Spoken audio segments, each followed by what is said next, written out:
नमस्कारम। आज हम एक बहुत ही गहरे और महत्वपूर्ण विषय पर बात करेंगे। हिंदू धर्म की रक्षा कैसे करें।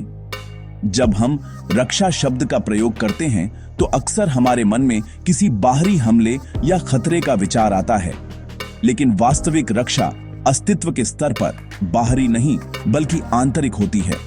यह अपने मूल स्वभाव को, अपने धर्म को, अपने अस्तित्व के विधान को समझने और उसके साथ जीने की प्रक्रिया है। हिंदू धर्म कोई विश्वास प्रणाली नहीं है, यह एक संभावना है। मानवता को उसके परम स्वरूप तक ले जाने का एक वैज्ञानिक तरीका है। वेदों ने हमें जो ज्ञान दिया वह किसी एक समय या स्थान के लिए नहीं था। यह सृष्टि के मूल तत्वों का अन्वेषण है, जो आज भी उतना ही प्रासंगिक है जितना हजारों साल पहले था। यह समझना महत्वपूर्ण है कि धर्म की रक्षा का अर्थ किसी विचारधारा को थोपना नहीं है, बल्कि उस जीवंतता को बनाए रखना है जो हर इंसान को आत्म रूपांतरण के लिए प्रेरित करती है। वेदों में दिए गए सिद्धांत केवल व्यक्तिगत मुक्ति के लिए नहीं हैं, बल्कि वे एक सामंजस्यपूर्ण और जागरूक समाज के निर्माण का खाका भी प्रस्तुत करते हैं। यह एक ऐसा विज्ञान है जो व्यक्ति के भीतर से शुरू होकर पूरे समुदाय और अंततः पूरी मानवता को प्रभावित करने की क्षमता रखता है। इस यात्रा में हम यह जानेंगे कि कैसे धर्म का पालन, आध्यात्मिक अभ्यास और ज्ञान का प्रसार करके हम इस सनातन परंपरा की जड़ों को सींच सकते हैं। तो आइए इस यात्रा पर चलें और वेदों की गहराई में उतरें, यह समझने के लिए कि धर्म की रक्षा का वास्तविक अर्थ क्या है। यह केवल रीति रिवाजों का पालन नहीं है, बल्कि अपने भीतर उस चेतना को जगाना है जो धर्म का स्रोत है। यह अपने जीवन को इस तरह से जीने के बारे में है कि आप स्वयं धर्म का एक जीवंत उदाहरण बन जाएं। यह कोई लड़ाई नहीं है, बल्कि एक उत्सव है, अपने अस्तित्व की उच्चतम संभावनाओं को प्रकट करने का एक उत्सव। जब हम धर्म कहते हैं तो हमारा मतलब किसी संगठित धर्म से नहीं है। धर्म का शाब्दिक अर्थ है वह जो धारण करता है या अस्तित्व का नियम। आपका धर्म है मनुष्य होना, एक वृक्ष का धर्म है वृक्ष होना, सूर्य का धर्म है प्रकाश और ऊर्जा देना। इसी तरह मानव जीवन का एक धर्म है, एक आंतरिक नियम है जो हमें हमारी परम प्रकृति की ओर ले जाता है। वेदों के अनुसार धर्म का पालन करना अपने अस्तित्व के साथ पूर्ण सामंजस्य में जीना है। इसका अर्थ है सत्य के मार्ग पर चलना, क्योंकि अस्तित्व हमेशा सत्य है, यह कभी झूठ नहीं बोलता। इसका अर्थ है अहिंसा का पालन करना, क्योंकि जब आप यह महसूस करते हैं कि दूसरा जीवन आपसे अलग नहीं है तो हिंसा एक असंभव बात हो जाती है। करुणा और अपने कर्तव्य का पालन इसी समझ से उत्पन्न होते हैं। यह कोई नैतिक शिक्षा नहीं है, बल्कि एक अस्तित्वगत वास्तविकता है। जब एक समाज इन मूलभूत सिद्धांतों पर जीता है तो वह स्वाभाविक रूप से मजबूत और स्थिर हो जाता है। यह किसी बाहरी कानून के डर से नहीं, बल्कि आंतरिक जागरूकता से होता है। जब हर व्यक्ति अपने धर्म को समझता है और उसके अनुसार जीता है तो समाज एक सुंदर बगीचे की तरह खिलता है, जहां हर फूल अपनी पूरी क्षमता से खिलता है। हिंदू समाज की नींव यही गहरी समझ है।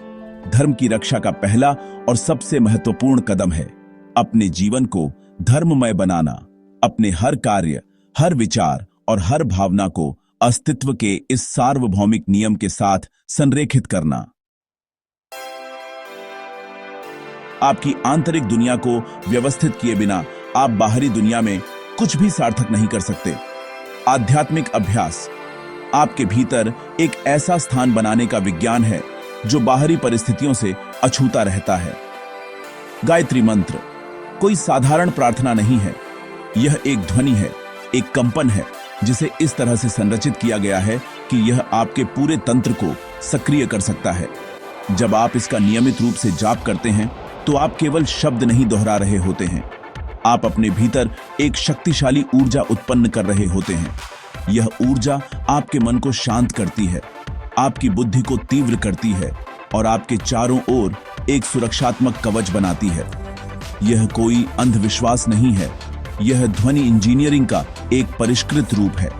वैदिक प्रार्थनाएं और मंत्र केवल देवताओं को प्रसन्न करने के लिए नहीं है, वे आपके सिस्टम को ब्रह्मांडीय ज्यामिति के साथ संरेखित करने के उपकरण हैं। जब आपका सिस्टम ब्रह्मांड के साथ तालमेल में होता है तो जीवन सहज हो जाता है। आप सही समय पर सही जगह पर होते हैं। यह संयोग नहीं है, यह संरेखण है। धर्म की रक्षा के लिए हमें ऐसे मनुष्यों की आवश्यकता है जो आंतरिक रूप से स्थिर और शक्तिशाली हों। जब एक व्यक्ति अपने आध्यात्मिक अभ्यास के माध्यम से अपने भीतर शांति और शक्ति पाता है तो वह पूरे समाज के लिए प्रकाश का स्रोत बन जाता है। इस तरह व्यक्तिगत साधना सामूहिक चेतना के उत्थान का माध्यम बन जाती है, जो धर्म की सबसे बड़ी रक्षा है। मानवता को विभाजित करने के हजारों तरीके खोजे गए हैं, जाति, पंथ, क्षेत्र, भाषा, लेकिन ये सभी पहचानें सतही हैं जो हमने अपने मन में बनाई हैं। अस्तित्व के स्तर पर केवल जीवन है। हिंदू संस्कृति ने हमेशा इस एकता को पहचाना है जिसे वसुधैव कुटुंबकम अर्थात संपूर्ण विश्व एक परिवार है के रूप में व्यक्त किया गया है। धर्म की रक्षा के लिए हमें इन कृत्रिम विभाजनों से ऊपर उठना होगा। जब तक हम अपनी छोटी छोटी पहचानों से चिपके रहेंगे, हम कमजोर रहेंगे। असली ताकत एकता में है, एक साथ खड़े होने में है। यह एकता किसी के खिलाफ नहीं है, बल्कि यह जीवन के लिए है। जब एक समुदाय अपनी विविधताओं का सम्मान करते हुए एक साझा उद्देश्य के लिए एक साथ आता है तो उसकी सामूहिक ऊर्जा कई गुना बढ़ जाती है। सहयोग और समर्थन का एक ऐसा वातावरण बनता है जहां हर कोई सुरक्षित और सशक्त महसूस करता है। यह समझना महत्वपूर्ण है कि एकता का मतलब एकरूपता नहीं है। हिंदू धर्म की सुंदरता इसकी विविधता में है। अलग अलग परंपराएं, अलग अलग दर्शन, अलग अलग पूजा पद्धतियां, ये सभी एक ही परम सत्य तक पहुंचने के अलग अलग रास्ते हैं। इन सभी रास्तों का सम्मान करते हुए एक साझा मानवीय पहचान में एक साथ आना ही सच्ची एकता है। यही वह शक्ति है जो किसी भी चुनौती का सामना कर सकती है और हमारी संस्कृति की जीवंतता को बनाए रख सकती है। ज्ञान और शिक्षा चेतना का प्रकाश फैलाना। अज्ञानता ही सभी दुखों और बंधनों का मूल कारण है। धर्म की रक्षा का अर्थ है अज्ञानता के अंधकार को ज्ञान के प्रकाश से दूर करना। वेदों, उपनिषदों और अन्य हिंदू ग्रंथों में निहित ज्ञान यह केवल अकादमिक अध्ययन के लिए नहीं है। यह जीवन जीने का एक मैनुअल है, एक ऐसा विज्ञान है जो आपको आपके अस्तित्व की प्रकृति के बारे में बताता है। इस ज्ञान को अगली पीढ़ी तक पहुंचाना हमारा परम कर्तव्य है। हमें ऐसी शिक्षा प्रणालियां बनानी होंगी जो बच्चों को केवल जानकारी न दें, बल्कि उन्हें जिज्ञासु और अन्वेषी बनाएं। उन्हें यह सिखाना होगा कि वे अपने भीतर देखें और अपने अनुभव से सत्य को जानें। संस्कृत भाषा केवल एक संचार का माध्यम नहीं है, यह एक जीवंत ऊर्जा है। इसकी ध्वन्यात्मक संरचना ऐसी है कि यह मानव चेतना पर गहरा प्रभाव डालती है। संस्कृत का अध्ययन हमारे मस्तिष्क के उन हिस्सों को सक्रिय कर सकता है जो सामान्य रूप से निष्क्रिय रहते हैं। इसी तरह अपने इतिहास को जानना हमें यह समझने में मदद करता है कि हम कौन हैं और हम कहां से आए हैं। यह हमें अपनी जड़ों से जोड़ता है और हमें भविष्य के लिए एक मजबूत आधार देता है। जब हमारी युवा पीढ़ी इस ज्ञान से सशक्त होगी तो वे न केवल अपनी संस्कृति की रक्षा करने में सक्षम होंगे, बल्कि वे इसे और भी समृद्ध करेंगे और दुनिया के लिए एक प्रकाश स्तंभ बनेंगे। एक समाज की दिशा उसके नेतृत्व द्वारा निर्धारित होती है। वेदों में राजधर्म की अवधारणा है, जिसका अर्थ है राजा या शासक का धर्म। एक न्यायपूर्ण और धर्मनिष्ठ नेता वह है जो व्यक्तिगत लाभ के लिए नहीं, बल्कि सभी के कल्याण के लिए शासन करता है। उसका कर्तव्य है कि वह समाज में स्थिरता, सुरक्षा और न्याय सुनिश्चित करे। जब नेतृत्व नैतिक और दूरदर्शी होता है तो समाज फलता फूलता है, लोगों में व्यवस्था के प्रति विश्वास होता है और वे बिना किसी भय के अपना जीवन जी सकते हैं और अपनी पूरी क्षमता का उपयोग कर सकते हैं। यह केवल राजनीतिक नेताओं पर लागू नहीं होता है। परिवार के मुखिया से लेकर एक कंपनी के सीईओ तक हर कोई जो एक नेतृत्व की स्थिति में है, उसका एक धर्म है। उनका कर्तव्य है कि वे अपने प्रभाव क्षेत्र में एक ऐसा वातावरण बनाएं जो निष्पक्ष, सहायक और विकास के लिए अनुकूल हो।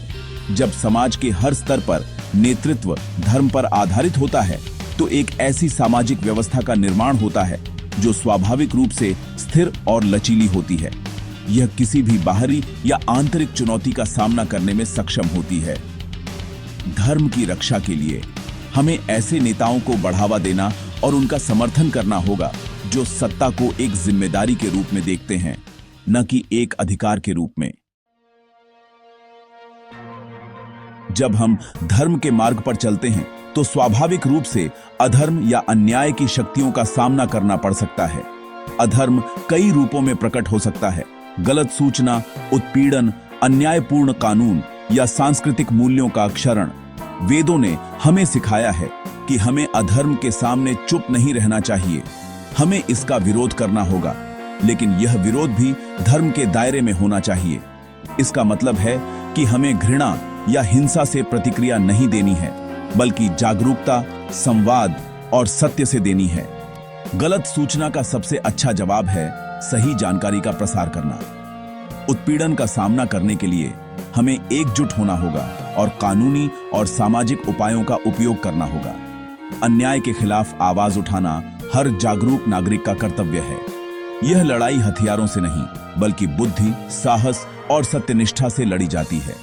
धर्म की रक्षा का मतलब आक्रामक होना नहीं है, बल्कि दृढ़ होना है। इसका मतलब है कि हम अपने मूल्यों पर अडिग रहें और किसी को भी उन्हें कमजोर न करने दें। जब हम शांतिपूर्ण लेकिन दृढ़ तरीके से अधर्म का सामना करते हैं, तो हम न केवल अपनी रक्षा करते हैं, बल्कि हम पूरे समाज के लिए एक उदाहरण स्थापित करते हैं।